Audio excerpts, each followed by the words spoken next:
you knocked off the face mask of a Kevin Ford and knocked him out cold, our starting linebacker. Semi-true. There's semi-true. He did hold me out after that. I hit him, and we were in our first scrimmage, and then they end up bringing an ambulance out and taking him off. But his face mask was still intact, I think.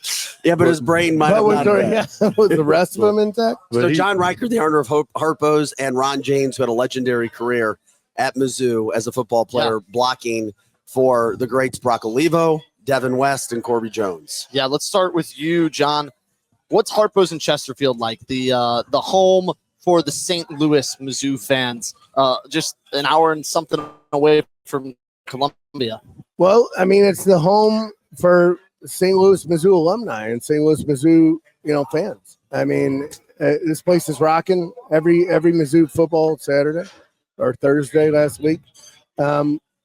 It's an event. It's exciting. I'm going to the game this weekend at Columbia, and I can't wait.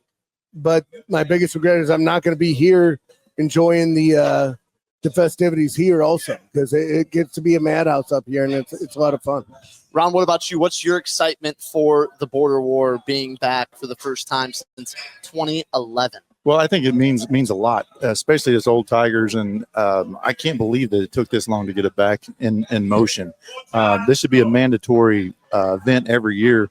They should do it with basketball and football, and there's so much tradition there and tension between the two teams. It's college sports at its finest. You know what, Ron? It's funny because I was talking with Grant and then Kylie, who's with us. Grant and Kylie just graduated.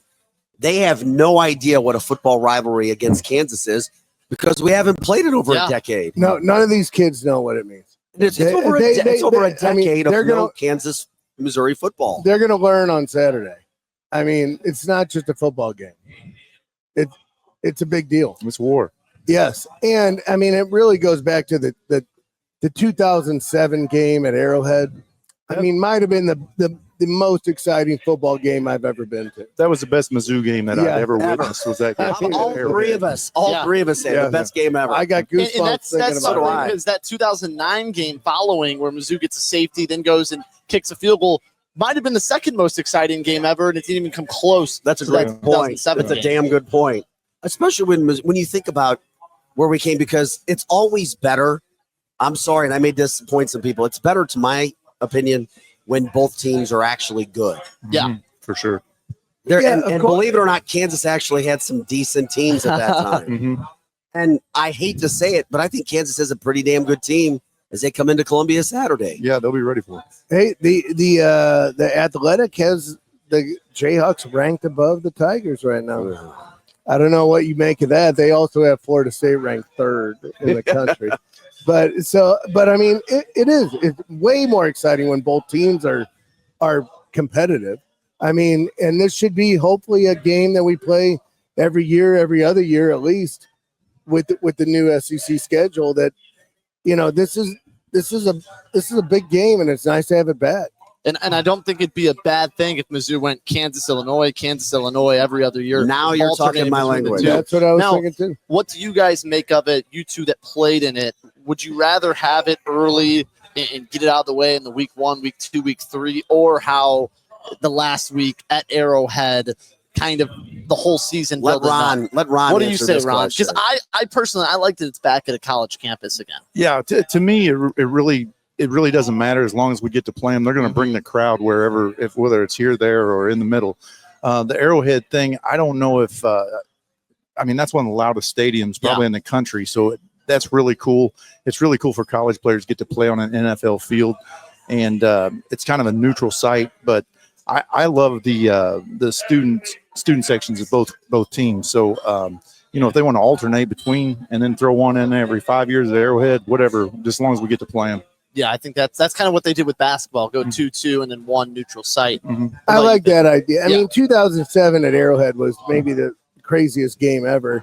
But then there was a few other games at Arrowhead where Kansas was uncompetitive and it was not as exciting. I like being it on campus. On both sides. Having it on campus, you have your hometown fans, you have the stadium. I agree. If they're both I mean, what was it back in 2007? Number 2 versus number Two versus number 4. Yeah. With LSU number 1 losing that day. Yeah, I mean that was We became insane. number 1.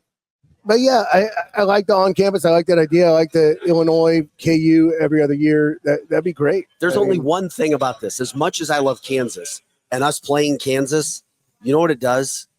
It further takes away from our supposed rivalry, Arkansas. Yeah. Because we're supposed to be Arkansas haters. We're supposed to have this SEC rivalry with Arkansas, which has been forged together.